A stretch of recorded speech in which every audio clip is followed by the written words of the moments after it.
Hi friends, welcome back to a new video. പ്രത്യുൽപാദന വ്യവസ്ഥ എന്ന ടോപ്പിക്കിൽ 9th standard new SCERTയിലെ 5th lesson പ്രത്യുൽപാദന ആരോഗ്യം, ഈ ഒരു ചാപ്റ്ററാണ് നമ്മൾ ഇന്ന് പഠിക്കാനായിട്ട് പോകുന്നത്.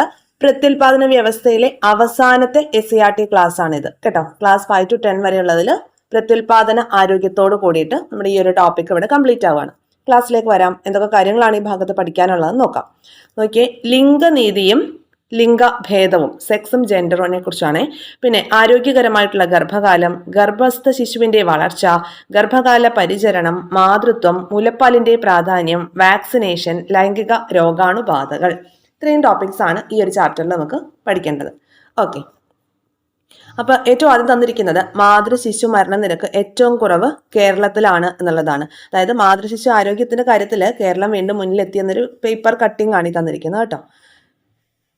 അപ്പോൾ കേരളത്തിലെ മാതൃശിശു മരണനിരക്ക് കുറയാനുള്ള കാരണങ്ങൾ എന്തൊക്കെയാണ്? നമുക്കറിയാം, ഉയർന്ന സ്ത്രീ സാക്ഷരതയുണ്ട് കേരളത്തിൽ അല്ലേ. അതുപോലെ മികച്ച മാതൃശിശു ആരോഗ്യ പരിപാലന കേന്ദ്രങ്ങളുണ്ട്, ഗുണമേന്മയുള്ള പൊതുജന ആരോഗ്യ പദ്ധതികളുണ്ട്, തുടങ്ങിയ കാര്യങ്ങളാണ് കേരളത്തിൽ മാതൃശിശു മരണനിരക്ക് കുറയാനുള്ള കാരണങ്ങളായിട്ട് നമുക്ക് പറയാവുന്നത്. അതുപോലെ തന്നെ ശരിയായ പോഷകാഹാരവും വിദ്യാഭ്യാസവും ആരോഗ്യ പരിരക്ഷയും ലഭിക്കുന്നത് മാതൃശിശു മരണനിരക്ക് കുറയ്ക്കും. ഇനി പെൺകുട്ടികളുടെ ശാരീരിക സാമൂഹിക സുസ്ഥിതി വരും തലമുറകളുടെ സുരക്ഷ ഉറപ്പുവരുത്തുന്നു. അതിനാൽ ഗുണപ്രദമായിട്ടുള്ള ആരോഗ്യ സേവനങ്ങൾ സ്ത്രീകളുടെ അവകാശമാണെന്നും ഈ ആശയത്തെ മുൻനിർത്തി പോസ്റ്ററുകളൊക്കെ തയ്യാറാക്കാനാണ് കുട്ടികളോട് പറഞ്ഞിരിക്കുന്നത്. നമുക്ക് ആ ഭാഗത്തെ കാര്യങ്ങളൊന്നും പഠിക്കേണ്ടതായിട്ടില്ല.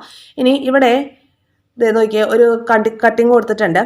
സമൂഹം പുരോഗതി കൈവരിച്ചിട്ടുണ്ടെങ്കിലും പെൺകുട്ടികൾക്ക് മതിയായ വിദ്യാഭ്യാസം ലഭിക്കാത്ത സാഹചര്യം ലോകത്തിന്റെ പല ഭാഗങ്ങളിലും ഇപ്പോഴും നിലനിൽക്കുന്നുണ്ട്. നമുക്കറിയാം അല്ലെ, ഇന്ത്യയിൽ തന്നെ പല ഭാഗത്തും എന്താണ് സ്ത്രീ സമത്വം ഇല്ലാത്തത് കാരണം അവർക്ക് വിദ്യാഭ്യാസം ലഭിക്കാത്ത അവസരങ്ങളും അങ്ങനെയൊക്കെ ഉണ്ട്. അതുപോലെ തന്നെ മതിയായ വിദ്യാഭ്യാസം പോലെ തന്നെ ഫുഡ് അങ്ങനെയുള്ള കാര്യങ്ങളിലൊക്കെയുള്ള ബുദ്ധിമുട്ട് അനുഭവിക്കുന്നവർ ഇന്ത്യയിൽ തന്നെയുണ്ട് അല്ലെ. അപ്പൊ പഠനം പാതി വഴിയിൽ ഉപേക്ഷിച്ച് വിവാഹം, അതുപോലെ കുട്ടികളെ പരിചരിക്കൽ, കുടുംബം പോറ്റൽ എന്നിവയിൽ ഒതുങ്ങിപ്പോകുന്ന കുട്ടികളും ഉണ്ട്. ആൺകുട്ടികൾ കളിക്കുകയും സ്കൂളിൽ പോവുകയും ചെയ്യുമ്പോൾ പെൺകുട്ടികൾ പാചകം ചെയ്യാനും വീട്ടുജോലികൾ ചെയ്യാനും പ്രേരിപ്പിക്കുന്ന അവസ്ഥ ഇപ്പോഴും ഉണ്ട്.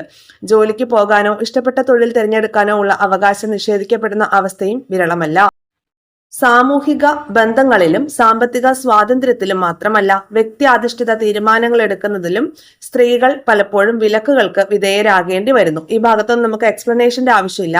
ഇനി നമുക്ക് നോക്കാനായിട്ടുള്ളത് ഇവിടെ നോക്കി, ലിംഗഭേദവും ലിംഗപദവിയും. ലിംഗഭേദവും ലിംഗപദവിയും. ലിംഗഭേദം എന്ന് പറയുമ്പോൾ സെക്സ്, ലിംഗപദവി എന്ന് പറയുമ്പോൾ ജെൻഡറും ആണ് ഉദ്ദേശിക്കുന്നത്. ലിംഗപദവി ജെൻഡർ, ലിംഗഭേദം സെക്സും ആണ് ഉദ്ദേശിക്കുന്നത്. അപ്പൊ നോക്കാം, ജനന സമയത്ത് ആണാണോ പെണ്ണാണോ എന്നത് സാധാരണയായി തിരിച്ചറിയുന്നത്. ജനന സമയത്താണ് ആണാണോ പെണ്ണാണോ എന്നത് സാധാരണയായിട്ട് നമ്മൾ ഐഡന്റിഫൈ ചെയ്യുന്നത് അല്ലെ. ക്രോമസോമുകൾ, ഹോർമോണുകൾ, ബാഹ്യവും ആന്തരികവുമായിട്ടുള്ള നിരവധി ശാരീരിക സവിശേഷതകൾ എന്നിവയൊക്കെയാണ് ബയോളജിക്കലായിട്ട് ആൺ പെൺ ലിംഗഭേദം അല്ലെങ്കിൽ സെക്സ് ഡിറ്റർമൈൻ ചെയ്യുന്നതിന്റെ അടിസ്ഥാനം എന്ന് പറയുന്നത്. ഈ പ്രത്യുൽപാദന അവയവങ്ങൾ പൂർണ്ണമായിട്ടും സ്ത്രീയുടെയോ അല്ലെങ്കിൽ പുരുഷന്റെയോ അതല്ലാത്തതായിട്ടുള്ളതോ അല്ലെങ്കിൽ ഇവ രണ്ടും ചേർന്നതായിട്ടുള്ള വ്യത്യസ്തമായ ക്രോമസോം ഉള്ളവരായോ ജനിച്ചവരാണ് ഇന്റർസെക്സ് വിഭാഗത്തിൽ പെടുന്നത് അല്ലെ. അങ്ങനെ 40ഓളം ഇന്റർസെക്സ് തരംതിരിവുകൾ കണ്ടെത്തിയിട്ടുണ്ടെന്നാണ് പറയുന്നത്. ജനിച്ചപ്പോഴുള്ള ലിംഗത്തോട് യോജിച്ചു പോകുന്നില്ല എന്ന് തിരിച്ചറിഞ്ഞ് സ്വയം ബോധ്യപ്പെട്ട ലിംഗപദവി അനുസരിച്ച്, സെക്സ് അനുസരിച്ച് ജീവിക്കാൻ ആഗ്രഹിക്കുന്ന വ്യക്തികളെയാണ് എന്ന് പറയുന്നത് ട്രാൻസ്ജെൻഡേഴ്സ് എന്ന് പറയുന്നത്.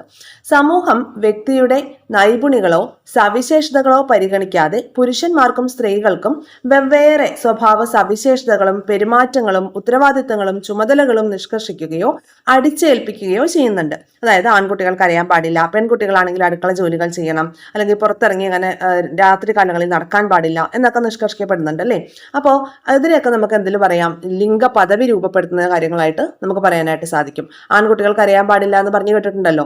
അതുപോലെ തന്നെ എങ്ങനെയാണ് പെൺകുട്ടികളെ ചില ജോലികൾ ചെയ്യാൻ പാടില്ല. അപ്പൊ തെങ്ങ് കയറുന്നത്, പെൺകുട്ടികൾ തെങ്ങ് കയറാൻ പാടില്ല, അത് ആൺകുട്ടികൾക്കുള്ള ജോലിയാണെന്നാണ് പറയുന്നത് അല്ലെ. അപ്പൊ അതൊക്കെ എന്താണ് നിഷ്കർഷങ്ങളാണ്, എന്തിനെ കുറിച്ചുള്ള ലിംഗ പദവി അല്ലെ ജെൻഡറിനെ കുറിച്ച് പറയുന്നതാണ്. ഇത് പലപ്പോഴും മനുഷ്യ അവകാശങ്ങൾക്ക് എതിരായിട്ടുള്ള ലിംഗാടിസ്ഥാനത്തിലുള്ള വിവേചനങ്ങളായിട്ട് മാറും. അപ്പൊ ഈ ഭാഗത്ത് പഠിച്ചു വെക്കേണ്ട കാര്യം എന്താണെന്ന് വെച്ചാൽ, ലിംഗഭേദം എന്ന് പറയുമ്പോൾ സെക്സ് ആണെന്നും ലിംഗപദവി എന്ന് പറയുമ്പോൾ ജെൻഡർ ആണെന്നും ഒന്ന് തിരിച്ചറിഞ്ഞു വെക്കുക നമ്മൾ. ഓക്കെ, സെക്സ് എന്ന് പറയുമ്പോൾ നമുക്കത് ആ ഒരു ജനന സമയത്താണ് ഐഡന്റിഫൈ ചെയ്യാനായിട്ട് പറ്റുന്നത്. ലിംഗഭേദം നമുക്ക് എന്താണ് ജനന സമയത്താണ് ഐഡന്റിഫൈ ചെയ്യാനായിട്ട് പറ്റുന്നത്. എന്നാൽ ലിംഗപദവി എന്ന് പറയുമ്പോൾ എന്താണ് സമൂഹം ആ ഒരു വ്യക്തിക്ക് എന്താണ് അടിച്ചേൽപ്പിക്ക് കൊടുക്കുന്ന കുറച്ച് കാര്യങ്ങളുണ്ട്. ഓക്കെ, ജെൻഡർ അനുസരിച്ച് ഇന്ന ജെൻഡറിന് ഇന്ന കാര്യങ്ങളാണ് ചെയ്യാനായിട്ട് പാടുള്ളൂ. കണ്ടോ, ഇത് കണ്ടില്ല, ആൺകുട്ടികൾ എന്ത് ചെയ്യാൻ കരയാൻ പാടില്ല, പെൺകുട്ടികൾ ചില ജോലികൾ ചെയ്യാൻ പാടില്ല, അങ്ങനെയുള്ള നിഷ്കർഷങ്ങളെയൊക്കെയാണ് എന്ത് പറയുന്നത്, ലിംഗ പദവിയിലേക്ക് ആ ഒരു ഭാഗത്തേക്ക് നമ്മൾ കൺസിഡർ ചെയ്യേണ്ടത്. ലിംഗ പദവി രൂപപ്പെടുത്തുന്നതിനുള്ള കാരണങ്ങളായിട്ട് അല്ലെങ്കിൽ കാര്യങ്ങളായിട്ട് സമൂഹം വെച്ചിരിക്കുന്ന കുറെ റൂൾസിനെയാണ് എന്ത് നമ്മളിവിടെ പറഞ്ഞിട്ടുള്ളത്. ക്ലിയർ ആയല്ലോ? അപ്പൊ സെക്സ് എന്താണ്, ജെൻഡർ എന്താണെന്ന് നമ്മൾ മനസ്സിലാക്കാം. ഇനി ലിംഗനീതി ബോധമുള്ള ജനതയാണ് തുല്യ അവകാശങ്ങളും അവസരങ്ങളും അന്തസ്സും ഉറപ്പാക്കുന്ന നീതിയുക്തമായ ഒരു സമൂഹത്തെ രൂപപ്പെടുത്തുന്നത്. ലിംഗനീതി ബോധവും വിവേചന ബുദ്ധിയും സാമൂഹിക ഇടപെടലുകളും കുട്ടികൾ ആർജിക്കുന്നത് കൗമാര കാലഘട്ടത്തിലാണ്. കുട്ടികൾ നേരിടുന്ന അറിവും അവബോധവും മികച്ച ഒരു സാമൂഹിക ജീവിയായി അവരെ രൂപപ്പെടുത്തുമെന്നതിനാൽ കൗമാരകാലം ഓരോ കുട്ടിയുടെയും ജീവിതത്തിലെ സുപ്രധാനമായിട്ടുള്ള ഒരു ഘട്ടമാണ്. അതായത് കൗമാര വിദ്യാഭ്യാസം കുട്ടികൾക്ക് കൊടുക്കേണ്ടതിന്റെ ആ ഒരു ആവശ്യകതയെ കുറിച്ചാണ് പറയുന്നത്. ലിംഗനീതി ബോധവും വിവേചന ബുദ്ധിയും സാമൂഹിക ഇടപെടലുകളും കുട്ടികൾ ആർജിക്കുന്നത് കൗമാര കാലഘട്ടത്തിലാണ്. അതുകൊണ്ട് തന്നെ ശരിയായ കൗമാര വിദ്യാഭ്യാസം കുട്ടികൾക്ക് ലഭിക്കേണ്ടതുണ്ട്. അപ്പോ ഇവിടെ നമുക്ക് ഇനിയൊരു ബോക്സ് തന്നിട്ടുണ്ട്, ഇതൊന്ന് വായിച്ചു നോക്കാം. കൗമാരക്കാരിലുണ്ടാവുന്ന ശാരീരിക മാറ്റങ്ങളും ലൈംഗിക വളർച്ചയും അവരിൽ ജിജ്ഞാസയും ആശങ്കയും ഒക്കെ ഉണ്ടാകും.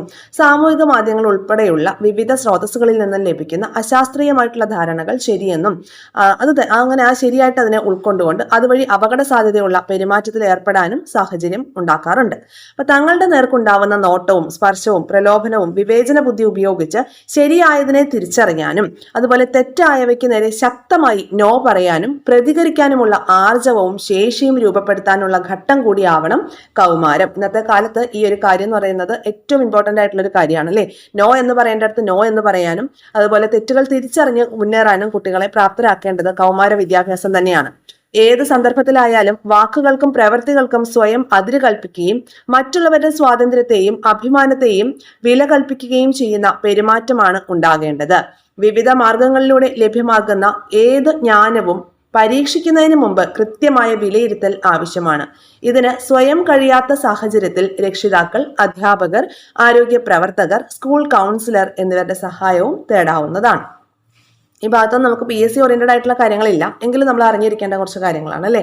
ഒരു കുട്ടിയുടെ ജീവിതത്തിലെ സുപ്രധാനമായിട്ടുള്ള ഘട്ടമാണ് കൗമാരം. നമ്മൾ പറഞ്ഞിട്ടുണ്ടായിരുന്നു സൈക്കോളജി, നമുക്കറിയാം അല്ലെ, BEdനും DLEdനും ഒക്കെ നമ്മൾ സൈക്കോളജിയിൽ അഡോളസൻസിന്റെ, പ്രത്യേകിച്ച് BEdകാർ എന്ത് ചെയ്തിട്ടുണ്ട്, അഡോളസൻസ് സൈക്കോളജി പഠിച്ചിട്ടുണ്ടായിരിക്കും. ഓക്കെ, അപ്പോൾ ആൺകുട്ടികളിൽ ശുക്ലോത്പാദനവും അതുപോലെ പെൺകുട്ടികളിൽ ആർത്തവും ആരംഭിക്കുന്നത് പ്രത്യുൽപാദന ശേഷി കൈവരിക്കുന്നതോടെയാണ്.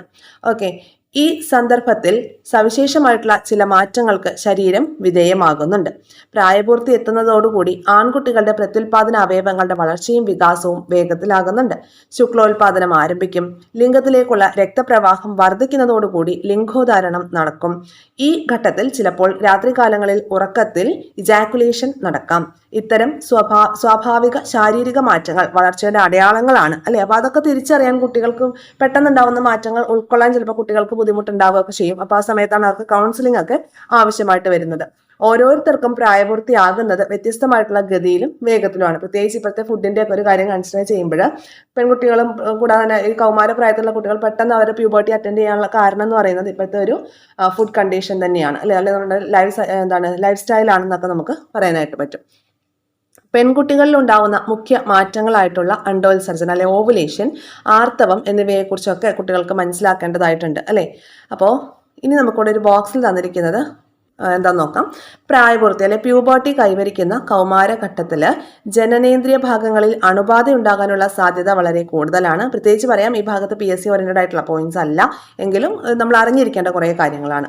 ഇത് തടയാൻ ഈ ഭാഗങ്ങളിൽ വീര്യം കുറഞ്ഞ സോപ്പ് ലായനി ഉപയോഗിച്ച് കഴുകാൻ പ്രത്യേകം ശ്രദ്ധിക്കണം.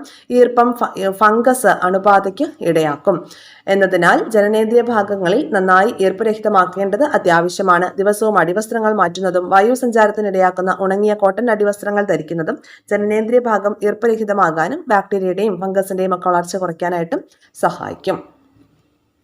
ഇനി ഇത് സൈഗോട്ടിനെ കുറിച്ച് പറയുന്നുണ്ട്. ഓരോ ആർത്തവ ചക്രത്തിലും ബീജ സംയോജനത്തിന് സാധ്യതയുണ്ട്. അപ്പൊ അതിന് വേണ്ടിയിട്ട് നമ്മുടെ ആ ഒരു ഭാഗങ്ങളൊക്കെ റെഡി ആയിട്ടിരിക്കും. അതിന്റെ റിസൾട്ട് ആയിട്ടാണ് എന്ത് ചെയ്യുന്നത്, ലൈംഗിക ബന്ധത്തിലൂടെ ബീജ സംയോഗം നടക്കുകയാണെങ്കിൽ അവിടെ ഈ സിക്താണ്ഡം ഫോം ചെയ്യുന്നത്.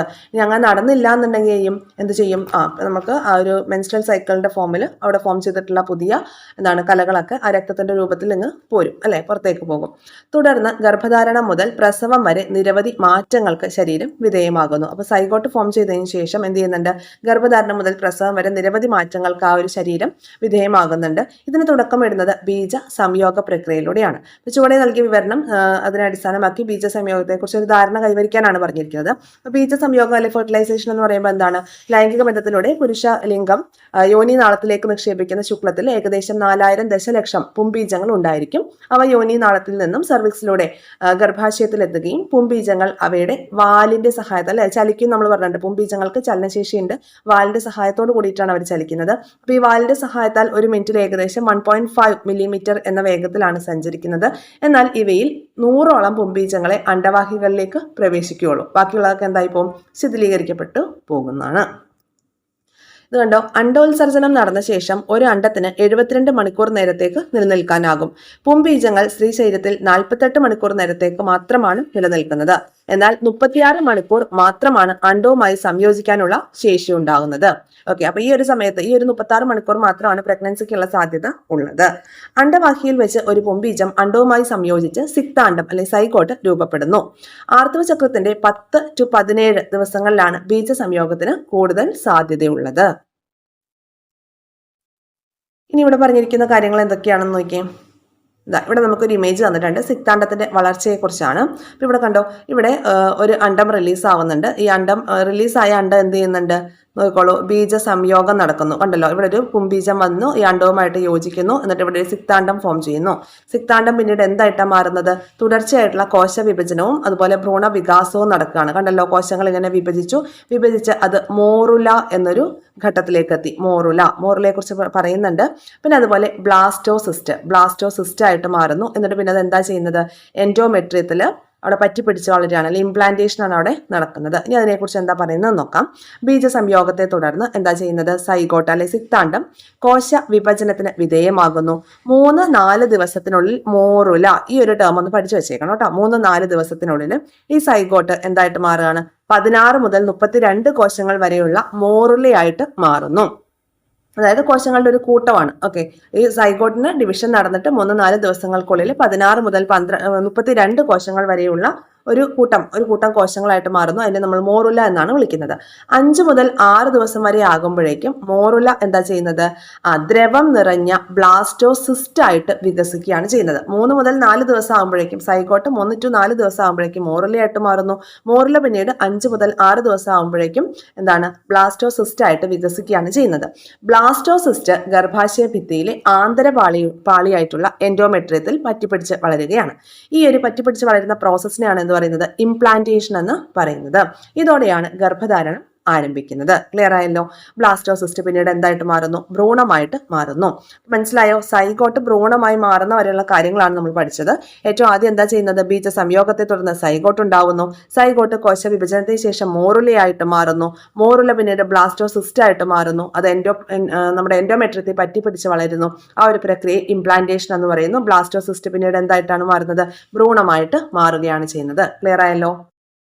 ഓക്കെ, അപ്പോൾ ഭ്രൂണമായി മാറുന്നു. അത് പിന്നെ വളർന്ന് വൈവിധ്യവൽക്കരണത്തിലൂടെ എന്തായി മാറുകയാണ്, ഗർഭസ്ഥ ശിശുവായി മാറുന്നു. ക്ലിയർ ആയല്ലേ, ഈ പറഞ്ഞ ഇത്രയും കാര്യങ്ങൾ ക്ലിയർ അല്ലേ. സൈഗോട്ട്, മോറുല, അത് കഴിഞ്ഞിട്ട് എന്താണ് ബ്ലാസ്റ്റോസിസ്റ്റ് പിന്നീട് ഇംപ്ലാന്റേഷന്റെ ശേഷം ഭ്രൂണമായിട്ട് വളരുന്നു. ആ ഭ്രൂണം പിന്നെ ഫീറ്റസ് ആയിട്ട് അല്ലെങ്കിൽ ഗർഭസ്ഥ ശിശുവായിട്ട് മാറുകയാണ് ചെയ്യുന്നത്. ഓക്കെ, ഇനി നോക്കിയാലോ, പ്ലാസെന്റ എന്താണ്, ബ്ലാസ്റ്റോസിസ്റ്റ്. നമ്മൾ പ്ലാസെന്റ ഓൾറെഡി പറഞ്ഞിട്ടുള്ള കാര്യമാണ്. ബ്ലാസ്റ്റോസിസ്റ്റ് ഗർഭാശയ ഭിത്തിയിലേക്ക് പറ്റിപ്പിടിച്ച് വളരും. ഇംപ്ലാന്റേഷൻ എന്ന് പറയുന്നൊക്കെ നമ്മൾ പറഞ്ഞു അല്ലേ. പറ്റിപ്പിടിച്ച ശേഷം രൂപപ്പെടുന്ന താൽക്കാലിക സംവിധാനമാണ് പ്ലാസെന്റ എന്ന് പറയുന്നത്. താൽക്കാലിക സംവിധാനം, ഭ്രൂണകലകളും ഗർഭാശയ കലകളും ചേർന്നാണ് പ്ലാസെന്റ രൂപപ്പെടുന്നത്.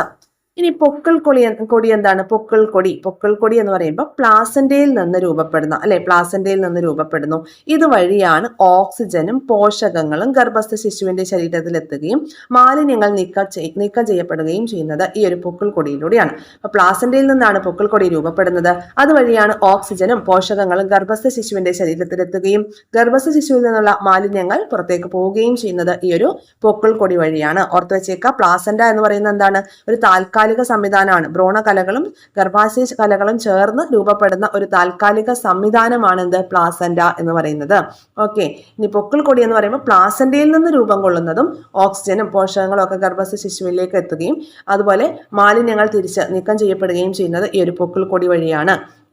ഇനി അമ്നിയോൺ എന്ന് പറയുന്നത് എന്താണ്? വളർച്ചയുടെ പ്രാരംഭഘട്ടത്തിൽ ഈ ഭ്രൂണകോശങ്ങളിൽ നിന്ന് രൂപപ്പെടുന്ന ഒരു ആവരണമാണ്. കണ്ടോ, ഒരു ബലൂൺ പോലെ നമുക്ക് കാണുന്ന ഈ ഒരു ഭാഗം, അത് നമുക്ക് അമ്നിയോൺ എന്ന് പറയാം. ഈ അമ്നിയോണിനുള്ളിൽ എന്തുണ്ട്? അമ്നിയോട്ടിക് ഫ്ലൂയിഡ് ഉണ്ട്. ഓക്കെ, അപ്പോൾ ഗർഭസ്ഥ ശിശുവിന്റെ നിർജ്ജലീകരണം തടയുന്നതും അതുപോലെ ബാഹ്യക്ഷതങ്ങളിൽ നിന്ന് ഈ ഗർഭസ്ഥ ശിശുവിനെ സംരക്ഷിക്കുന്നതൊക്കെ എന്താണ്? അമ്നിയോട്ടിക് ദ്രവമാണ്. ക്ലിയർ ആയോ? അമ്നിയോൺ എന്ന ആവരണത്തിനുള്ളിലാണ് അമ്നിയോട്ടിക് ദ്രവം അല്ലെങ്കിൽ അമ്നിയോട്ടിക് ഫ്ലൂയിഡ് കാണപ്പെടുന്നത്.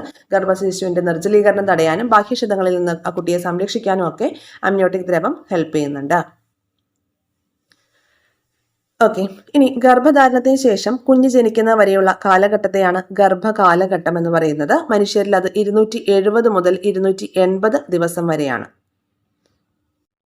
ഇനി ഗർഭസ്ഥ ശിശുവിന്റെ വളർച്ചയെ നമുക്ക് ട്രൈമസ്റ്റേഴ്സ് ആയിട്ട് ഡിവൈഡ് ചെയ്യാം. 3 ട്രൈമസ്റ്റേഴ്സ് അല്ലെ. ഫസ്റ്റ് ത്രൈമാസം എന്ന് പറയുമ്പോൾ 1 to 3 അല്ലെ, 1-ാം മാസം മുതൽ 3-ാം മാസം വരെയാണ്. അപ്പോൾ ആ സമയത്ത് ആ ഒരു ഫീറ്റസിൽ ഉണ്ടാവുന്ന മാറ്റങ്ങൾ എന്തൊക്കെയാണ്? ഹൃദയമിടിപ്പ് ആരംഭിക്കുന്നു, കൈകാലുകളും വിരലുകളും രൂപപ്പെടുന്നു, അതുപോലെ തന്നെ ലൈംഗിക അവയവങ്ങളും അവയവ വ്യവസ്ഥകളും രൂപപ്പെടുന്നുണ്ട്. അപ്പോൾ ആദ്യത്തെ 3 മാസങ്ങളിലാണ് ഹൃദയമിടിപ്പ് ആരംഭിക്കുന്നത്, കൈകാലുകളും വിരലുകളും രൂപപ്പെടുന്നത്, ലൈംഗിക അവയവങ്ങളും അവയവ വ്യവസ്ഥകളും രൂപപ്പെടുന്നുണ്ട്. ഇനി 2-ാമത്തെ ത്രൈമാസം എന്ന് പറയുമ്പോൾ 4 മുതൽ 6 മാസം, 4, 5, 6 ഈ മാസമാണ് 2-ാം ത്രൈമാസത്തിൽ വരുന്നത്. അതായത് തലമുടിയുടെയും ശരീര രോമങ്ങളുടെയും വളർച്ച, രോമങ്ങളൊക്കെ വളരുന്നത് എന്താണ്? 2-ാമത്തെ ത്രൈമാസത്തിലാണ്. ഗർഭസ്ഥ ശിശു ചലിക്കാൻ തുടങ്ങുന്നത് 2-ാമത്തെ ത്രൈമാസത്തിലാണ്. കൺപോളകൾ തുറക്കുന്നതും കൺപീലികളൊക്കെ രൂപപ്പെടുന്നതും എന്താണ്? ഈ 2-ാമത്തെ ത്രൈമാസത്തിലാണ്. ഓർത്ത് വെച്ചേക്കുക, രോമം പോലെ തലമുടി, രോമം, കൺപീലികൾ ഇതൊക്കെ ഫോം ചെയ്യുന്നത് 2-ാമത്തെ ത്രൈമാസത്തിലാണ്. ചലിക്കാൻ തുടങ്ങുന്നത് 2-ാമത്തെ ത്രൈമാസത്തിലാണ് വരുന്നത്. അപ്പോൾ 1-ാമത്തേൽ എങ്ങനെയാ? ഹൃദയമിടിപ്പ്, കൈകാലുകൾ വളരുന്നത്, ലൈംഗിക അവയവങ്ങൾ, അവയവ വ്യവസ്ഥകളൊക്കെ രൂപപ്പെടുന്നത് 1-ാമത്തെ ത്രൈമാസത്തിലാണ്. ഇനി 3-ാമത്തെ ത്രൈമാസത്തിലേക്ക് വരാം. 7 മുതൽ 9 വരെയുള്ള മാസം, അതായത് നമുക്ക് അമ്മമാരായവർക്ക് അറിയാനായിട്ട് സാധിക്കും. ആ ഒരു സമയത്താണ് കുഞ്ഞിന്റെ ശരീര വലിപ്പം വർദ്ധിക്കുന്നത്, അതുപോലെ ശരീരത്തിന്റെ ഭാരം കൂടുന്നത് അല്ലെ. പിന്നെ ശ്വാസകോശം പൂർണ്ണ വളർച്ചയിൽ എത്തുന്നത് 3-ാം ത്രൈമാസത്തിലാണ്. കുഞ്ഞ് പുറത്തേക്ക് വരാനായിട്ട് പോവുകയാണ്. അപ്പോൾ ശ്വാസകോശം പൂർണ്ണ വളർച്ചയിൽ എത്തുന്നത് 3-ാമത്തെ ത്രൈമാസത്തിലാണ്. ശരീര വലിപ്പം വർദ്ധിക്കുന്നതും ശരീരഭാരം വർദ്ധിക്കുന്നതും 3-ാമത്തെ ത്രൈമാസത്തിലാണ് എന്നുള്ളത് ഓർത്തു വെച്ചേക്കാം. ഈ ഒരു ഭാഗം വളരെ ഇമ്പോർട്ടൻ്റ് ആണ്. HCG ഹോർമോൺ, HCG ഹോർമോൺ എന്താണത്? പ്ലാസന്റയിലെ കോശങ്ങൾ ഹ്യൂമൻ കോറിയോണിക് ഗൊണാഡോട്രോപ്പിൻ, ഈ HCGയുടെ ഫുൾ ഫോം ഒന്ന് നോട്ട് ചെയ്ത് വെച്ചേക്കണം, ഇമ്പോർട്ടൻ്റ് ആണ്. ഹ്യൂമൻ കോറിയോണിക് ഗൊണാഡോട്രോപ്പിൻ എന്ന ഹോർമോൺ ഉൽപ്പാദിപ്പിക്കുന്നു. ആര്? പ്ലാസന്റയിലെ കോശങ്ങളാണ് HCG അല്ലെങ്കിൽ ഹ്യൂമൻ കോറിയോണിക് ഗൊണാഡോട്രോപ്പിൻ എന്ന് പറയുന്ന ഈ ഒരു ഹോർമോൺ ഉൽപ്പാദിപ്പിക്കുന്നത്. അപ്പോൾ ഗർഭാവസ്ഥയുടെ ആദ്യ ആഴ്ചകളിൽ ശരീരത്തിൽ ഈ ഹോർമോണിന്റെ അളവ് അതിവേഗം ഉയരുന്നുണ്ട്. ഈ ഹോർമോൺ ഗർഭാശയത്തിന്റെ ആന്തരപാളി നിലനിർത്തുകയും പ്രൊജസ്ട്രോണിന്റെ ഉൽപ്പാദനത്തെ ഉത്തേജിപ്പിക്കുകയും ചെയ്യുന്നുണ്ട്. മൂത്രത്തിലോ രക്തത്തിലോ HCG സാന്നിധ്യം ഉണ്ടെങ്കിൽ ഗർഭധാരണം നടന്നു എന്ന് ഉറപ്പാക്കാനായിട്ട് സാധിക്കും. വീട്ടിൽ വെച്ച് പോലും നിർണയ കിറ്റുകളുടെ സഹായത്തോടുകൂടി ഈ ഒരു പരിശോധന നടത്താനായിട്ട് സാധിക്കും. അപ്പോൾ HCG ഹോർമോണിന്റെ പ്രസൻസ് ഉണ്ടെങ്കിൽ എന്താണ്? ആള് പ്രഗ്നന്റ് ആണ് എന്ന് നമുക്ക് ഉറപ്പിക്കാനായിട്ട് സാധിക്കും. പ്ലാസന്റയിലെ കോശങ്ങളാണ് ഈ HCG ഹോർമോൺ ഉൽപ്പാദിപ്പിക്കുന്നത്. ഹ്യൂമൻ കോറിയോണിക് ഗൊണാഡോട്രോപ്പിൻ എന്നാണ് ഇതിന്റെ ഫുൾ ഫോം. ഓക്കെ, ഗർഭാവസ്ഥയുടെ ആദ്യ ആഴ്ചകളിൽ എന്ത് ചെയ്യുന്നുണ്ട്? ശരീരത്തിൽ ഈ ഒരു ഹോർമോണിന്റെ അളവ് വളരെ കൂടുതലായിരിക്കും. ഈ ഹോർമോൺ ഗർഭാശയത്തിന്റെ ആന്തരപാളി നിലനിർത്താനും അതുപോലെ പ്രൊജസ്ട്രോൺ എന്ന ഹോർമോണിന്റെ ഉൽപ്പാദനത്തെ ഉത്തേജിപ്പിക്കുകയും ഒക്കെ ചെയ്യുന്നുണ്ട്. മൂത്രത്തിലോ രക്തത്തിലോ HCG ഹോർമോണിന്റെ പ്രസൻസ് ഉണ്ടെങ്കിൽ ആ വ്യക്തി പ്രഗ്നന്റ് ആണെന്ന് നമുക്ക് ഉറപ്പിക്കാനായിട്ട് സാധിക്കും. ഗർഭസ്ഥ ശിശുവിന്റെ ആരോഗ്യകരമായ വളർച്ചയ്ക്കായി മാതാവിന്റെ ശരീരം നിരവധി മാറ്റങ്ങൾക്ക് വിധേയമാകുന്നുണ്ട്. ഈ മാറ്റങ്ങൾക്ക് കാരണം ഗർഭകാലഘട്ടത്തിൽ ഉൽപ്പാദിപ്പിക്കുന്ന ഹോർമോണുകളുടെ പ്രവർത്തനമാണ്. ഗർഭാവസ്ഥയിൽ ശരീരത്തിലുണ്ടാവുന്ന മാറ്റങ്ങൾ ലിസ്റ്റ് ചെയ്ത് ശ്രദ്ധിക്കാനൊക്കെയാണ് പറഞ്ഞിരിക്കുന്നത്. അതായത് ശരീരഭാരം വർദ്ധിക്കും, ഗർഭാശയ ഭിത്തിയുടെ കനം കൂടും, ആർത്തവം താൽക്കാലികമായി നിലയ്ക്കും. ഇതൊക്കെ ഒരു ഗർഭാവസ്ഥയിൽ ആ സ്ത്രീക്ക് ഉണ്ടാവുന്ന കാര്യങ്ങളാണ്. ഇനി നോക്കിയ ദിശ എന്താണ്? Direct intervention system for health awareness. അവരുടെ ടോൾ ഫ്രീ നമ്പറാണ് 1056. ഇതൊരു PYQ ആയിരുന്നു കേട്ടോ. ദിശയുടെ ടോൾ ഫ്രീ നമ്പർ എത്രയാണെന്നുള്ളത് ഒരു ചോദ്യമായിരുന്നു. ഇനി ഗർഭകാല പരിചരണത്തെക്കുറിച്ച് നോക്കാം. ഗർഭാവസ്ഥയിൽ സ്ത്രീകൾക്ക് മനംപുരട്ടൽ, ഛർദി, ക്ഷീണം, ഗർഭകാല പ്രമേഹം, ഉയർന്ന രക്തസമ്മർദ്ദം, മാനസിക സംഘർഷം എന്നിവയൊക്കെ നേരിടേണ്ടി വന്നേക്കാം. പ്രിയപ്പെട്ടവരിൽ നിന്നുള്ള വൈകാരിക പിന്തുണ ഇവയെല്ലാം ലഘൂകരിക്കാനായിട്ട് സഹായിക്കും.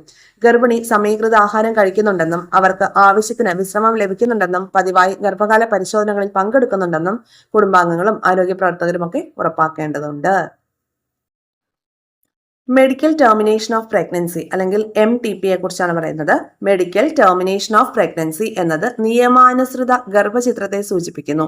ഗർഭകാലഘട്ടത്തിന്റെ പൂർത്തീകരണത്തിന് മുൻപ് ഗർഭസ്ഥ ശിശുവിനെ വൈദ്യശാസ്ത്ര രീതികളിലൂടെ ഇല്ലാതാക്കുന്ന പ്രക്രിയയാണിത്. ആരോഗ്യ വിദഗ്ധരുടെ മാർഗനിർദ്ദേശത്തിന് കീഴിൽ ഗർഭകാല സങ്കീർണതകൾ, പ്രായം, ഗർഭിണികളുടെ ആരോഗ്യനില എന്നീ ഘടകങ്ങളെ പരിഗണിച്ച് മരുന്നുകളോ ശാസ്ത്രീയ സങ്കേതങ്ങളോ ഉപയോഗിച്ച് ഭ്രൂണത്തെ ഒഴിവാക്കുന്നു. സുരക്ഷിതവും നിയമപരവുമായിട്ടുള്ള മാർഗങ്ങളിലൂടെ മാത്രമേ ഗർഭചിത്രം നടത്താനായിട്ട് പാടുള്ളൂ. അപ്പൊ MTPയുടെ ഫുൾ ഫോം ഒന്ന് നോട്ട് ചെയ്ത് വെച്ചേക്കാം. മെഡിക്കൽ ടെർമിനേഷൻ ഓഫ് പ്രഗ്നൻസി എന്നാണ്. Medical termination of pregnancy. Medical termination of pregnancy എന്ന് പറയുന്നത് എന്താണ്? സുരക്ഷിതവും നിയമപരമായിട്ടുള്ള മാർഗങ്ങളിലൂടെ മാത്രമേ ചെയ്യാനായിട്ട് സാധിക്കുള്ളൂ. പിന്നെ സ്ഥിരം മുത്തശ്ശിമാരുടെ ഡയലോഗാണ്, വയറ്റിൽ ഒരു കുഞ്ഞു വളരുന്നുണ്ട്, ഇനി മുതൽ മോള് 2 പേർക്കുള്ള ആഹാരം കഴിക്കണമെന്ന്. കണ്ടോ? നോക്കാം. ഇനി നമുക്ക് ഗർഭിണികൾ അയൺ, ഫോളിക് ആസിഡ് അങ്ങനത്തെ കാര്യങ്ങളൊക്കെ കഴിക്കേണ്ടതിന്റെ ആവശ്യകത എന്തൊക്കെയാണെന്നാണ് പറയുന്നത്. ആ ഒരു ഭാഗം നോക്കാം. ഗർഭിണികൾക്ക് iron, folic acid, calcium, vitamin D എന്നിവ അനിവാര്യമാണ്. ഇതിനു വേണ്ടിയിട്ട് പച്ചക്കറികൾ, പഴങ്ങൾ, ഇലക്കറികൾ, ധാന്യങ്ങൾ, മത്സ്യം, മാംസം, മുട്ട, പാല്, പാലുൽപ്പന്നങ്ങൾ എന്നിവ ആഹാരത്തിൽ ഉൾപ്പെടുത്തേണ്ടതുണ്ട്. ഒപ്പം മതിയായ അളവിൽ വെള്ളം കുടിക്കേണ്ടതും നിർബന്ധമാണ്. അതുപോലെ നാരുകൾ അടങ്ങിയിട്ടുള്ള ഭക്ഷണ പദാർത്ഥങ്ങൾ ദഹനത്തിനും മലബന്ധം തടയുന്നതിനും സഹായിക്കുന്നു. ഗർഭസ്ഥ ശിശുവിന്റെ വളർച്ചയ്ക്ക് ആവശ്യമായിട്ടുള്ള പ്രോട്ടീനും മാതാവിന്റെ ഊർജ്ജ ആവശ്യങ്ങൾക്കുള്ള കാർബോഹൈഡ്രേറ്റും കൊഴുപ്പും ലഭിക്കുന്ന വിഭവങ്ങൾ ആഹാരക്രമത്തിൽ ഉൾപ്പെടുത്തേണ്ടത് അത്യാവശ്യമാണ്. ഉപ്പ്, മധുരം, കൊഴുപ്പ് എന്നിവ അടങ്ങിയ ആഹാര പദാർത്ഥങ്ങളുടെ അമിത ഉപയോഗം നിയന്ത്രിക്കേണ്ടതുമാണ്. ഓക്കെ, അപ്പോൾ കഴിക്കുന്ന ആഹാരത്തിന്റെ അളവല്ല, അതിലെ പോഷക ഗുണമാണ് എപ്പോഴും പ്രാധാന്യം അർഹിക്കുന്ന കാര്യം. ക്ലിയർ ആയല്ലോ? അപ്പോൾ അമ്മമാർ കഴിക്കേണ്ട കാര്യങ്ങൾ എന്ന് പറയുമ്പോൾ iron, folic acid, calcium, vitamin D, അതിന് വേണ്ടിയിട്ട് പഴങ്ങൾ, പച്ചക്കറികൾ, ഇലക്കറികൾ, ധാന്യങ്ങൾ, മത്സ്യം, മാംസം, മുട്ട, പാൽ, പാലുൽപ്പന്നങ്ങൾ എന്നിവയൊക്കെ കഴിക്കണം. ഫൈബ്രസ് ആയിട്ടുള്ള ഭക്ഷണങ്ങൾ കൂടുതലായിട്ട് കഴിക്കണം. പ്രോട്ടീൻ കണ്ടന്റ് കൂടുതലായിട്ട് ലഭിക്കണം. പിന്നെന്താണ്? ആവശ്യത്തിനുള്ള ഫാറ്റ് അടങ്ങുന്ന ഭക്ഷണങ്ങൾ കഴിക്കണം. ഉപ്പ്, മധുരം, കൊഴുപ്പ് എന്നിവ ഒഴിവാക്കണം. അല്ലെ? നല്ല കൊഴുപ്പാണ് ഇവിടെ മുകളിൽ ഉദ്ദേശിച്ചിരിക്കുന്നത് കേട്ടോ. കാർബോഹൈഡ്രേറ്റും കൊഴുപ്പും അടങ്ങുന്ന വിഭവങ്ങൾ ആഹാരക്രമത്തിൽ വേണ്ട രീതിയിൽ, വേണ്ട അളവിൽ ഉൾപ്പെടുത്തണം. എന്നാൽ എന്താണ്? മോശമായിട്ടുള്ള കൊഴുപ്പ് നമ്മുടെ ശരീരത്തിന് ആവശ്യമില്ല. അപ്പൊ അങ്ങനെയുള്ള ഭക്ഷണങ്ങൾ എന്ത് ചെയ്യാം? ഒഴിവാക്കേണ്ടതുണ്ട്. ഇനി പ്രത്യുൽപാദന ആരോഗ്യത്തെ ബാധിക്കുന്ന ദുശീലങ്ങൾ എന്ന് പറയുമ്പോൾ എന്തൊക്കെയാണ്? മദ്യപാനം, മയക്കുമരുന്നിന്റെ ഉപയോഗം, പുകവലി എന്നിവ സ്ത്രീകളിൽ ഹോർമോൺ അസന്തുലിതാവസ്ഥ, ക്രമരഹിതമായ ആർത്തവം, അണ്ടോൽപാദനത്തിലെ തകരാറ് എന്നിവയ്ക്ക് കാരണമാകുന്നുണ്ട്. പുരുഷന്മാരിൽ ഇത് പുംബീജത്തിന്റെ ഗുണനിലവാരവും ചലനശേഷി കുറയ്ക്കുന്നതിനും കാരണമാകുന്നുണ്ട്. ഗർഭാവസ്ഥയിലുള്ള പുകവലി, മദ്യപാനം, മയക്കുമരുന്നിന്റെ ഉപയോഗം എന്നിവ ഗർഭാശയ ശിശുവിന്റെ വളർച്ചാ വൈകല്യത്തിൽ, ഗർഭാശയേതര ഗർഭധാരണത്തിനും ഗർഭ അലസലിനും കാരണമാവുന്നുണ്ട്. ചുരുക്കത്തിൽ ലഹരി വസ്തുക്കളുടെ ഉപയോഗം പ്രത്യുൽപാദനക്ഷമതയെയും പ്രത്യുൽപാദന ആരോഗ്യത്തെയും ബാധിക്കുന്നു. അതിനാൽ ഇത്തരം ശീലങ്ങൾ ഒഴിവാക്കപ്പെടേണ്ടതാണ്. മദ്യപാനം, മയക്കുമരുന്ന്, പുകവലി എന്നിവ സൃഷ്ടിക്കുന്ന വെല്ലുവിളികളെ കുറിച്ചൊക്കെ കുട്ടികളോട് സെമിനാർ കണ്ടക്ട് ചെയ്യാനാണ് പറഞ്ഞിരിക്കുന്നത്.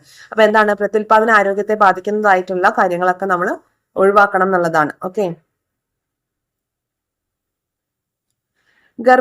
ഗർഭകാലത്തിലുടനീളമുള്ള ആരോഗ്യ പ്രശ്നങ്ങൾ കണ്ടെത്തുന്നതിനും ചികിത്സിക്കുന്നതിനും തടയുന്നതിനും സഹായിക്കുന്ന പതിവ് പരിശോധനകൾക്കും വാക്സിനേഷനുകൾക്കും ഗർഭകാല പരിചരണത്തിൽ മുഖ്യ പങ്കുണ്ട്. ഓക്കെ, അപ്പൊ അതൊക്കെ ചെയ്യുന്നുണ്ടെന്നുള്ളത് നമ്മൾ ഉറപ്പുവരുത്തണം.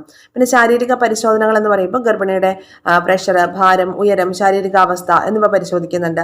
ആദ്യത്തെ 3 ആഴ്ചയ്ക്ക് ശേഷം ഓരോ മാസവും 2 കിലോഗ്രാം വീതമാണ് ഗർഭിണികളുടെ ശരീരഭാരം നോർമലായിട്ട് ഇൻക്രീസ് ചെയ്യേണ്ടത്. ഓക്കെ, അപ്പൊ ശരീരഭാരം ക്രമമായ ഇടവേളകളിലും പരിശോധിക്കുന്നുണ്ട്. കൂടാതെ രക്തമൂത്ര പരിശോധനകളൊക്കെ ചെയ്യാറില്ലേ?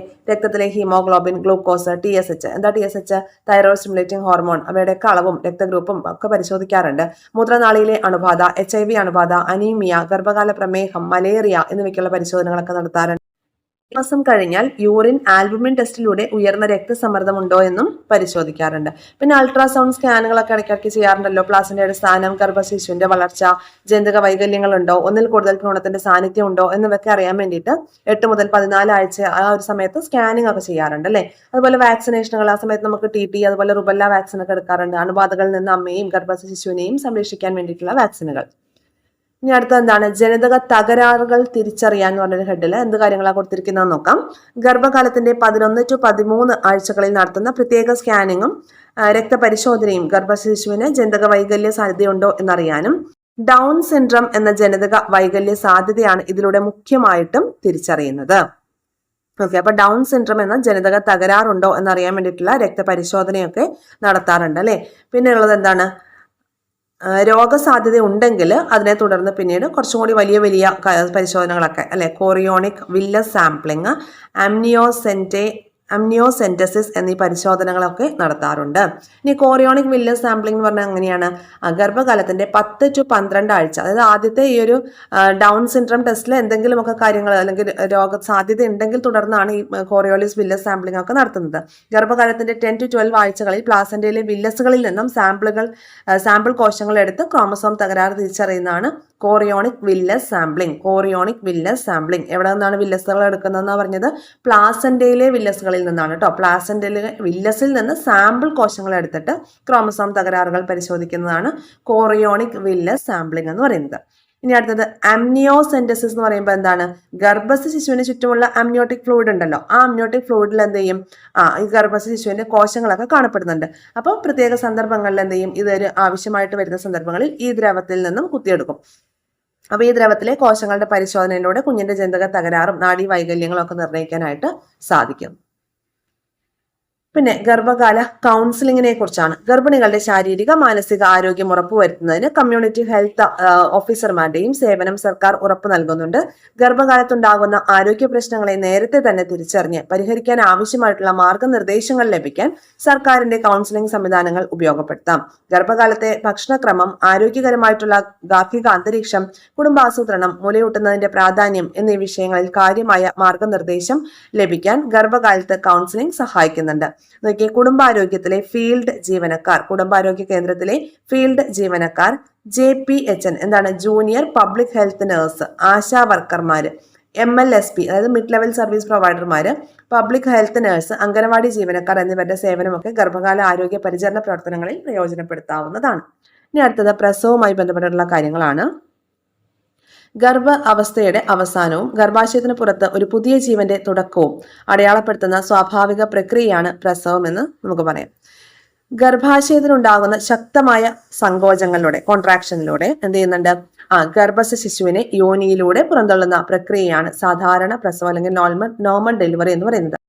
കുഞ്ഞിന്റെ തല യോനി മുഖത്തേക്ക് വരത്തക്ക വിധം സ്ഥിതി ചെയ്യുമ്പോൾ ഗർഭപാത്രം സങ്കോചിക്കുകയും സെറിക്സ് വികസിച്ച് കുഞ്ഞു പുറത്തേക്ക് വരികയുമാണ് ചെയ്യുന്നത്. അങ്ങനെ സാധാരണ പ്രസവം സാധ്യമാവാതെ വരുന്ന സന്ദർഭങ്ങളിൽ അല്ലെങ്കിൽ അമ്മയുടെയും കുഞ്ഞിന്റെയും ജീവന് അപകടമുണ്ടാകാൻ സാധ്യത ഉണ്ടാവുന്ന കേസുകളിലൊക്കെയാണ് ശസ്ത്രക്രിയയിലൂടെ എന്ത് ചെയ്യുന്നത്, കുഞ്ഞിനെ പുറത്തെടുക്കുന്നത്, അല്ലെങ്കിൽ C സെക്ഷൻ അല്ലെങ്കിൽ സിസേറിയൻ എന്നൊക്കെ നമ്മൾ പറയും. ഇനി മാതൃത്വം. ഗർഭസ്ഥ ശിശുവിന്റെ വളർച്ചയും വികാസവും നടക്കുന്ന സവിശേഷ അവയവമാണ് ഗർഭാശയം. 2 ലിറ്ററോളം അമ്നിയോട്ടിക് ദ്രവവും അതിനുള്ളിൽ വളരുന്ന കുഞ്ഞും പ്ലാസന്റയും എല്ലാം കൂടി ചേർന്ന് 10 to 12 കിലോഗ്രാം ഭാരം അധികമായി ഉൾക്കൊള്ളാനുള്ള ഒരു കരുത്തും കാർക്കുണ്ട് നമ്മുടെ ഈ ഒരു ഗർഭാശയത്തിന് ഉണ്ട്. ഈ കാലയളവിൽ ഗർഭാശയം 500 മുതൽ 1000 മടങ്ങ് വരെ വികസിക്കുന്നു. ശക്തമായ സങ്കോചത്തിലൂടെ കുഞ്ഞിന് ജന്മം നൽകി പ്രസവം സാധ്യമാക്കുന്നതും ഗർഭാശയം തന്നെയാണ്. ഒരു കുഞ്ഞിന് ജന്മം നൽകി പാലൂട്ടി വളർത്തുന്ന മാതൃത്വത്തെക്കാൾ മഹനീയമായ എന്തുണ്ട് ഈ ലോകത്ത്, അല്ലെ? മുലപ്പാലിനോളം മൂല്യം മറ്റെന്തിനുണ്ട്? പ്രസവിച്ച ഉടൻ ഉൽപ്പാദിപ്പിക്കപ്പെടുന്ന ഇളം മഞ്ഞ നിറത്തിലുള്ള കൊളസ്ട്രം എന്ന പാൽ കുഞ്ഞിന് നിർബന്ധമായും നൽകണം. നോക്കിയേ, പ്രസവിച്ച ഉടൻ ഉൽപ്പാദിപ്പിക്കപ്പെടുന്ന ഇളം മഞ്ഞ നിറത്തിലുള്ള കൊളസ്ട്രം എന്ന പാൽ കുഞ്ഞിന് നിർബന്ധമായും നൽകിയിരിക്കണം. ഇത് കുഞ്ഞിന് ആജീവനാന്ത രോഗപ്രതിരോധ ശേഷി നൽകുന്നത്. ഭാഗത്ത് നിന്ന് നമുക്ക് UP സ്കൂൾ ടീച്ചർ 2024 ഒരു ക്വസ്റ്റ്യൻ വന്നിട്ടുണ്ട്. ക്വസ്റ്റ്യൻ ഇങ്ങനെയാണ്: മനുഷ്യന്റെ ആദ്യ പാലിൽ, അല്ലെങ്കിൽ ഈ കൊളസ്ട്രം എന്ന് പറഞ്ഞല്ലോ, അത് പ്രസവിച്ച ഉടനെ ഉൽപ്പാദിപ്പിക്കുന്ന ഇളം മഞ്ഞ നിറത്തിലുള്ള കൊളസ്ട്രം, ഇതാണ് മനുഷ്യന്റെ ആദ്യ പാൽ എന്ന് പറയുന്നത്. അപ്പൊ ഈ മനുഷ്യന്റെ ആദ്യ പാലിൽ ഏറ്റവും കൂടുതൽ അടങ്ങിയിരിക്കുന്ന ഇമ്മ്യൂണോഗ്ലോബുലിൻ ഏതാണ്? ഇമ്മ്യൂണോഗ്ലോബുലിൻ A ആണ് കേട്ടോ. ഇമ്മ്യൂണോഗ്ലോബുലിൻ A ആണ് മനുഷ്യന്റെ ആദ്യ പാലിൽ, അല്ലെങ്കിൽ കൊളസ്ട്രത്തിൽ അടങ്ങിയിരിക്കുന്ന ഇമ്മ്യൂണോഗ്ലോബുലിൻ എന്ന് പറയുന്നത് ഇമ്മ്യൂണോഗ്ലോബുലിൻ A ആണ്. ഇത് PYQ ആണ്, നോട്ട് ചെയ്ത് വെച്ചേക്കാം. 6 മാസം വരെ മുലപ്പാൽ മാത്രം നൽകുക. കുറുക്കുകളോ മറ്റ് ദ്രവരൂപത്തിലുള്ള ആഹാരങ്ങളോ കുഞ്ഞിന് നൽകേണ്ട ആവശ്യമില്ല. ചുരുങ്ങിയത് 2 വയസ്സ് വരെയെങ്കിലും കുഞ്ഞിന് മുലപ്പാൽ നൽകണം. വളർച്ചയ്ക്കും ബുദ്ധിവികാസത്തിനും ആവശ്യമായിട്ടുള്ള പോഷകങ്ങൾ മുലപ്പാലിൽ നിന്ന് ലഭിക്കുന്നു. അണുബാധ, വയറിളക്കം, ശ്വാസകോശ രോഗങ്ങൾ, അലർജി എന്നിവയിൽ നിന്നും സംരക്ഷിക്കുന്ന ആന്റിബോഡികൾ മുലപ്പാലിൽ അടങ്ങിയിരിക്കുന്നു. ശരീരോഷ്മാവ് നിലനിർത്താനും നിർജ്ജലീകരണം തടയാനും മുലപ്പാൽ സഹായിക്കുന്നു. ഈ ഒരു പോയിന്റ് ഒക്കെ ഉണ്ടല്ലോ, പഠിച്ചു വെച്ചേക്കാം. അണുബാധ, വയറിളക്കം, ശ്വാസകോശ രോഗങ്ങൾ, അലർജി എന്നിവയിൽ നിന്നും സംരക്ഷിക്കുന്ന ആന്റിബോഡികൾ മുലപ്പാലിൽ അടങ്ങിയിരിക്കുന്നു. ശരീരോഷ്മാവ് നിലനിർത്താനും നിർജ്ജലീകരണം തടയാനും മുലപ്പാലിന് സാധിക്കുന്നു. ചുരുങ്ങിയത് 2 വയസ്സ് വരെയെങ്കിലും മുലപ്പാൽ കുഞ്ഞിന് നൽകിയിരിക്കണം. വളർച്ചയ്ക്കും ബുദ്ധിവികാസത്തിനും ആവശ്യമായിട്ടുള്ള പോഷകങ്ങളൊക്കെ മുലപ്പാലിൽ നിന്ന് ലഭിക്കുന്നു.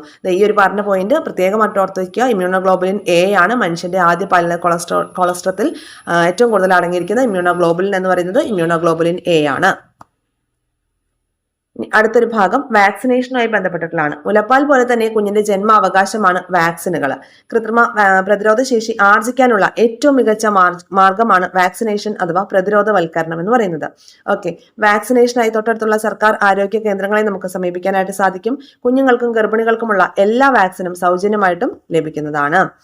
ഇനി ഈ 2 കാര്യങ്ങൾ ഇമ്പോർട്ടന്റ് ആണ്. ഈ ഒരു ചാർട്ട് നമ്മൾ പഠിച്ചു വെക്കേണ്ടതാണ്. നമ്മുടെ ഓൾഡ് SCERT-യിൽ ഒരു ലെസൺ വരുന്നുണ്ട് കേട്ടോ. അപ്പൊ നമുക്ക് പറയാം. ഇപ്പൊ ജനന സമയത്ത് നമ്മൾ എന്തെടുക്കും? BCG വാക്സിൻ എടുക്കുന്നുണ്ട്. അതുപോലെ OPV 0 ഡോസ് എടുക്കുന്നതും ഹെപ്പറ്റൈറ്റിസ് B വാക്സിൻ എടുക്കുന്നതും ജനന സമയത്താണ് കേട്ടോ. പിന്നെ അതിന്റെ ഫർദർ ഡോസുകൾ പിന്നീടുള്ള ആഴ്ചകളിൽ കൊടുക്കുന്നുണ്ട്. ഇവിടെ കണ്ടോ, ഇവിടെ OPV 1 10ാമത്തെ ആഴ്ച, OPV 1 പെൻറ്റാവലൻ 2 ഒക്കെ നമ്മൾ കൊടുക്കും. 10ാമത്തെ ആഴ്ച OPV 2 പെൻറ്റാവലൻ 2 ഒക്കെ നമ്മൾ കൊടുക്കുന്നതിന്റെ ഫർദർ ഡോസുകൾ കൊടുക്കും. അതായത് ജനിച്ച ഉടനെ ഒരു കുഞ്ഞിന് എടുക്കുന്ന വാക്സിനാണ് BCG വാക്സിന്. അതുപോലെ ഹെപ്പറ്റൈറ്റിസ് ബിയുടെ വാക്സിന് OPVയുടെ 0 ഡോസും കൊടുക്കുന്നുണ്ട് കേട്ടോ. ഓറൽ പോളിയോ വാക്സിൻ, അതാണ് OPV. ഇനി അടുത്തത് കൗമാര ഗർഭധാരണത്തെ കുറിച്ചാണ് ഇവിടെ പറയുന്നത്. 10 വയസ്സിനും 19 വയസ്സിനും ഇടയിൽ സംഭവിക്കുന്ന ഗർഭധാരണത്തെയാണ് പൊതുവെ കൗമാര ഗർഭധാരണം എന്ന് പറയുന്നത്. കൗമാര ശരീരത്തിന് പ്രസവം പോലുള്ള അമിത സമ്മർദ്ദം ഏറ്റെടുക്കാനുള്ള ഒരു ശാരീരികക്ഷമത ഉണ്ടാവണമെന്നില്ല. ഈ കാലയളവിലുള്ള ഗർഭധാരണത്തിനും പ്രസവത്തിനും ധാരാളം സങ്കീർണതകളൊക്കെ സംഭവിക്കാറുണ്ട്. ഇത് അമ്മയുടെയും കുഞ്ഞിന്റെയും ആരോഗ്യത്തിന് അപകടകരമാണ്. മാതൃത്വത്തിന്റെ ഉത്തരവാദിത്തങ്ങൾ മാനസികമായി ഏറ്റെടുക്കാൻ തയ്യാറാവാത്തതിനാൽ ഇവരിൽ വിഷാദം പോലുള്ള മാനസികാരോഗ്യ പ്രശ്നങ്ങൾ ഉണ്ടാകാറുണ്ട്. മാസം തികയാതെയുള്ള പ്രസവം, കുറഞ്ഞ ശാരീരിക ഭാരമുള്ള കുഞ്ഞുങ്ങൾ, പലതരത്തിലുള്ള രോഗാവസ്ഥകൾ, ഉയർന്ന മാതൃശിശു മരണനിരക്ക് എന്നിവ ഈ സാഹചര്യത്തിൽ ഉണ്ടാകാറുണ്ട്. ലൈംഗിക ചൂഷണത്തിലൂടെയും അല്ലാതെയും സംഭവിക്കുന്ന കൗമാരത്തിലെ ഗർഭധാരണം പലപ്പോഴും സുരക്ഷിതമല്ലാത്ത ഗർഭചിത്രത്തിലേക്ക് നയിക്കുകയും ചെയ്യുന്നുണ്ട്. ഒരു വ്യക്തിയുടെ അവകാശങ്ങളും അന്തസ്സും ലംഘിക്കുന്ന പ്രവൃത്തിയാണ് ലൈംഗികാതിക്രമം. പ്രായമോ ലിംഗഭേദമോ പശ്ചാത്തലമോ പരിഗണിക്കാതെ ആരും ഇതിന് ഇരയായേക്കാം. ലൈംഗികാതിക്രമം ഒരിക്കലും അതിനിരയാകുന്ന വ്യക്തിയുടെ തെറ്റുകൊണ്ടല്ലെന്നും എല്ലാ സാഹചര്യങ്ങളിലും സുരക്ഷിതത്വവും ബഹുമാനവും അനുഭവിക്കാൻ എല്ലാവർക്കും അവകാശമുണ്ടെന്നും തിരിച്ചറിയേണ്ടത് അത്യാവശ്യമാണ്. ലൈംഗികാതിക്രമം എന്താണെന്നും എങ്ങനെ സംഭവിക്കാമെന്നും മനസ്സിലാക്കുന്നതാണ് അതിക്രമം തടയുന്നതിനുള്ള തുടക്കം എന്ന് പറയുന്നത്. ലൈംഗിക പ്രവർത്തനങ്ങളിൽ ഏർപ്പെടാൻ സമ്മതിക്കുന്നു എന്നതും അക്രമത്തിലൂടെയും ലൈംഗിക പ്രവർത്തനങ്ങൾക്ക് ഇരയാകുന്നു എന്നതും പ്രശ്നമാണ്.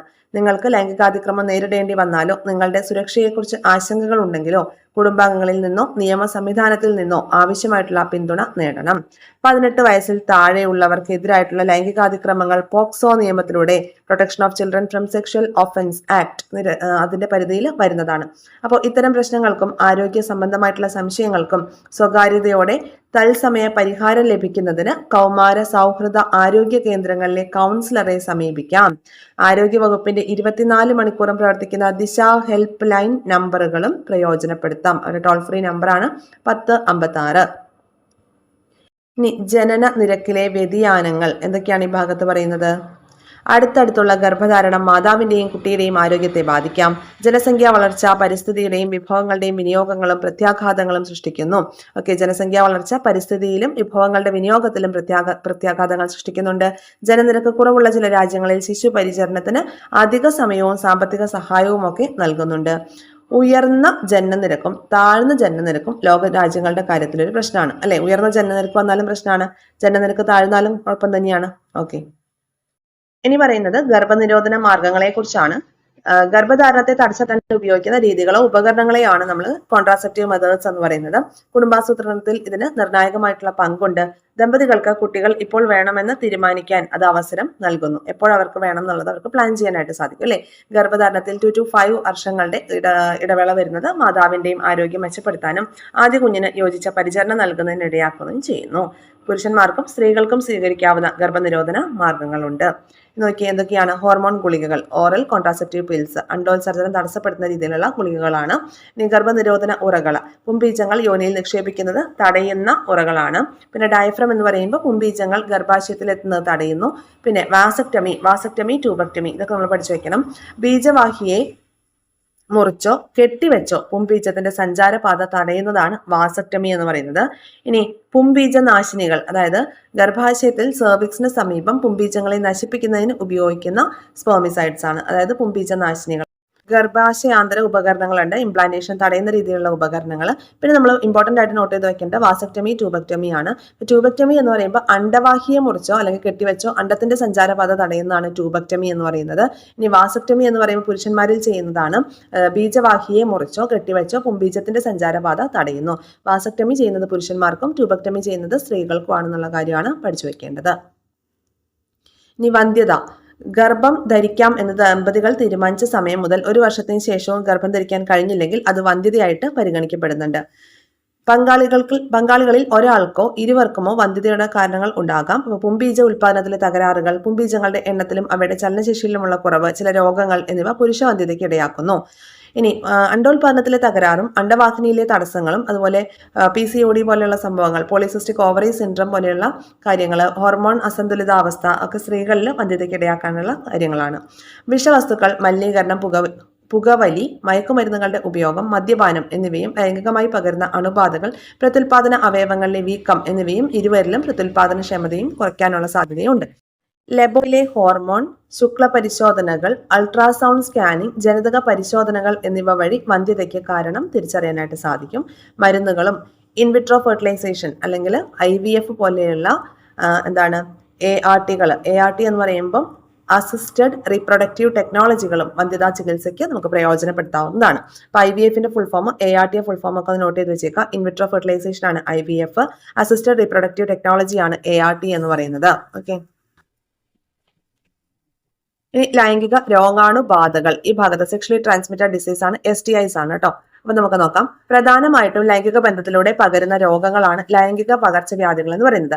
ബാക്ടീരിയ, വൈറസ്, പരാതങ്ങൾ, ഫംഗസ് എന്നിവയാണ് ഇത്തരം രോഗങ്ങൾക്കൊക്കെ കാരണം. അപ്പൊ എയ്ഡ്സ്, അതുപോലെ ക്ലെമീഡിയാസിസ്, ഗൊണേറിയ, സിഫിലിസ്, ജനനേന്ദ്രിയ herpes, human papilloma virus HPV അണുബാധ, ഹെപ്പറ്റൈറ്റിസ് ബി, ട്രൈക്കോമോണിയാസിസ്, കാർഡിഡിയാസിസ് എന്നിവയും ഏറ്റവും സാധാരണമായിട്ടുള്ള ലൈംഗിക രോഗാണുബാധകളാണ്. HPV, പിന്നെ ഹെപ്പറ്റൈറ്റിസ് ബി എന്നീ അണുബാധകൾക്കെതിരെ വാക്സിനേഷൻ നിലവിലുണ്ട്. അപ്പൊ ഈ രോഗങ്ങളൊക്കെ ഒന്ന് ഓർത്ത് വെച്ചേക്കുക. എന്തൊക്കെയാണ്? STIs ആണ്, സെക്ഷലി ട്രാൻസ്മിറ്റഡ് ഡിസീസ് ആണ്, എയ്ഡ്സ്, ക്ലെമിഡിയാസിസ്, ഗൊണേറിയ, സിഫിലിസ്, ജനനേന്ദ്രിയ ഹെർപ്പസ്, ഹ്യൂമൻ പാപ്പിലോമ വൈറസ് അണുബാധ, ഹെപ്പറ്റൈറ്റിസ് ബി, ട്രൈക്കോമോണിയാസിസ്, അതുപോലെ കാർഡിഡിയാസിസ്. ഇതൊക്കെ ഒന്ന് ഓർത്ത് വെച്ചേക്കണേ. ഇനി HPV അതുപോലെ ഹെപ്പറ്റൈറ്റിസ് ബി എന്നീ അണുബാധകൾക്ക് എന്തുണ്ട്? വാക്സിനേഷൻ ഉണ്ട്. കൂടാതെ ലൈംഗിക അവയവങ്ങളുടെ ശുചിത്വം ഉറപ്പാക്കുന്നതും രോഗലക്ഷണങ്ങൾ ഉണ്ടെങ്കിൽ ഉടനടി വൈദ്യസഹായം തേടുന്നതും ദീർഘകാല പ്രത്യാഘാതങ്ങൾ തടയാനും രോഗപകർച്ച തടയാനും ഒക്കെ ആയിട്ട് സഹായിക്കും. ഇനി കണ്ടോ, HIV-യുടെ ഇമേജ് തന്നിട്ടുണ്ട്. ഗൊണേറിയ കോക്കെ, ട്രിപ്പോണിമ പാലിഡം, അതായത് ലൈംഗിക രോഗാണുബാധയ്ക്ക് കാരണമാകുന്ന രോഗകാരികളുടെ ചിത്രമാണ് തന്നിരിക്കുന്നത്. HIV, പിന്നെ ഗൊണോകോക്കെ, ട്രിപ്പോണിമ പാലിഡം. ഓക്കെ, ഇതൊക്കെ നമുക്ക് ഓർത്ത് വെക്കാൻ പേരൊന്നും കുറച്ച് ബുദ്ധിമുട്ടാണ്. HIV നമുക്ക് അറിയുന്നതാണല്ലേ. പിന്നെ ഗൊണേറിയ സെക്ഷലി ട്രാൻസ്മിറ്റഡ് ഡിസീസ് ആണ് നമുക്കറിയാം. അപ്പൊ അതിന്റെ രോഗകാരിയാണ് എന്ത്? ഗൊണോകോക്കെ എന്ന് പറയുന്നത്. പിന്നെ ട്രിപ്പോണിമ പാലിഡം എന്ന് പറയുന്നതൊക്കെ എന്താണ്? രോഗകാരികളാണ്. HPV അണുബാധയും സെർവിക്കൽ ക്യാൻസറും ഒന്ന് നോക്കാം. ലൈംഗിക രോഗങ്ങളിൽ മുഖ്യമായിട്ടുള്ള ഒന്നാണ് ഹ്യൂമൻ പാപ്പിലോമ വൈറസ് അല്ലെങ്കിൽ HPV ബാധ എന്ന് പറയുന്നത്. ജനനേന്ദ്രിയത്തിൽ അരിമ്പാറയും സെർവിക്കൽ ക്യാൻസർ ഉൾപ്പെടെയുള്ള വിവിധ ക്യാൻസറുകളും ഉണ്ടാക്കുന്ന വൈറസാണ് ഈ HPV വൈറസ്. HPV ബാധിതനായ വ്യക്തിക്ക് രോഗലക്ഷണങ്ങളൊന്നും പ്രകടമാകുന്നില്ല എന്നത് രോഗബാധ തടയുന്നതിന് വെല്ലുവിളിയാണ്. ഉയർന്ന അപകട സാധ്യതയുള്ള HPV ഇനങ്ങളുടെ സ്ഥിരബാധ സ്ഥിരമായ ബാധ സെർവിക്സിലെ കോശങ്ങളിൽ ചില മാറ്റങ്ങൾ ഉണ്ടാക്കും. അപ്പോൾ നോക്കിയേ, ചികിത്സിച്ചില്ലെങ്കിൽ ഈ മാറ്റങ്ങൾ സെർവിക്കൽ ക്യാൻസർ ആയിട്ട് മാറും. സെർവിക്കൽ ക്യാൻസറിനുള്ള സാധ്യത 18 വയസ്സിന് മുൻപ് ലൈംഗികബന്ധത്തിൽ ഏർപ്പെടുന്ന പെൺകുട്ടികളിൽ കൂടുതലാണ്. ഇവരിൽ വൈറസ് ബാധ തീവ്രമായിരിക്കും. പാപ്സ്മിയർ ടെസ്റ്റുകൾ, HPV ടെസ്റ്റ് എന്നിവ രോഗബാധ നേരത്തെ കണ്ടെത്തുന്നതിന് സഹായിക്കുന്നു. കേരളത്തിൽ സ്ത്രീകളിൽ സ്തനാർബുദം കഴിഞ്ഞാൽ ഏറ്റവും കൂടുതലുള്ള രോഗം സെർവിക്കൽ ക്യാൻസർ ആണ് എന്നതിനാൽ ഈ രോഗം പ്രതിരോധിക്കുന്നതിനായിട്ട് ഹയർ സെക്കൻഡറി വിഭാഗത്തിലെ പെൺകുട്ടികൾക്ക് വാക്സിനേഷൻ ആരംഭിച്ചിട്ടുണ്ട്. സ്ത്രീകളിൽ 26 വയസ്സ് വരെയും പുരുഷന്മാരിൽ 21 വയസ്സ് വരെയും നൽകാവുന്ന വാക്സിനുകളും ഉണ്ട്.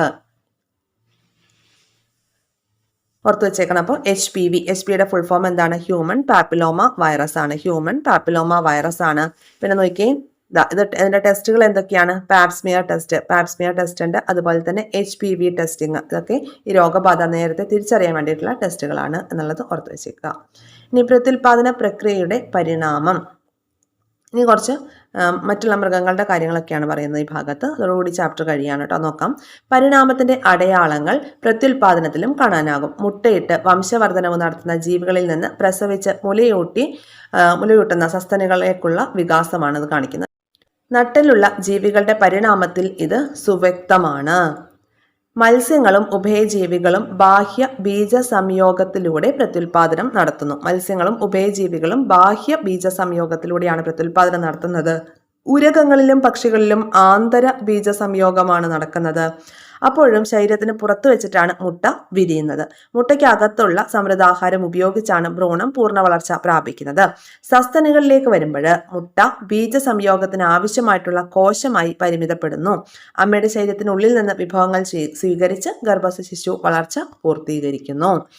ജീവികളുടെ ചരിത്രം പരിണാമത്തിൻ്റെതാണെന്ന് പ്രത്യുൽപാദന പ്രക്രിയയിലൂടെയും പ്രകൃതി നമ്മെ ബോധ്യപ്പെടുത്തിക്കൊണ്ടിരിക്കുന്നു. പ്രത്യുൽപാദനം എന്ന ജീവൽ പ്രക്രിയയെക്കുറിച്ച് മനസ്സിലാക്കുന്നതോടൊപ്പം പ്രകൃതിയിൽ തുടരുന്ന പരിണാമ പ്രക്രിയയെ അടിസ്ഥാനമാക്കി ജീവന്റെ തുടർച്ച ആസ്വദിക്കാനും നമുക്ക് കഴിയണം. ഇത്രയാണ് ഈ ഒരു ചാപ്റ്ററിലെ കണ്ടന്റ് എന്ന് പറയുന്നത്. ഓക്കെ, ഇതിൽ ഒരുപാട് പോയിന്റ്സ് ഒന്നും നമുക്ക് പഠിക്കാനായിട്ടില്ല. കുറേ കാര്യങ്ങൾ നമുക്ക് അറിയുന്നതാണ്. അതോടൊപ്പം കുറേ വാക്സിൻസിൻ്റെ കാര്യവും കുറേ ടെസ്റ്റുകളുടെ കാര്യമൊക്കെ നമ്മൾ പറഞ്ഞിട്ടുണ്ട്. അപ്പോൾ ആ ഭാഗമൊക്കെ നമ്മളൊന്ന് നോട്ട് ചെയ്ത് വെക്കണം. അപ്പോൾ പ്രത്യുൽപാദനവുമായി ബന്ധപ്പെട്ടിട്ട് നമ്മൾ 3 ലെസൺസ് ആണ് പഠിച്ചിട്ടുണ്ടായിരുന്നത് അല്ലേ?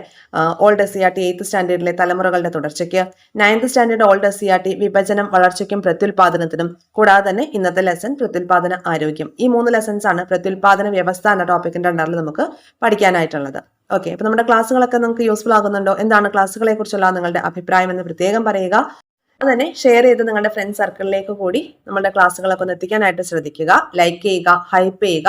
ടെലഗ്രാം ചാനലിലേക്ക് കൂടി ജോയിൻ ചെയ്യുക. ടെലഗ്രാം ചാനലിലാണ് നമ്മുടെ ഈ ഒരു ക്ലാസ്സുകളും ഒക്കെയായി ബന്ധപ്പെട്ടിട്ടുള്ള റിവിഷൻസും വീക്ക്ലി എക്സാംസും ഒക്കെ കണ്ടക്ട് ചെയ്യുന്നത്. തീർച്ചയായിട്ടും ടെലഗ്രാം ചാനലിലേക്ക് കൂടി ജോയിൻ ചെയ്യുക. ടെലഗ്രാം ചാനലിന്റെ ലിങ്ക് ഫസ്റ്റ് കമന്റ് ആയിട്ട് കൊടുത്തിട്ടുണ്ട്. കൂടാതെ നമ്മുടെ യൂട്യൂബിന്റെ ഡിസ്ക്രിപ്ഷനിൽ നിങ്ങൾക്ക് ഈ ഒരു ടെലഗ്രാം ലിങ്ക് അവൈലബിൾ ആയിരിക്കും. താങ്ക്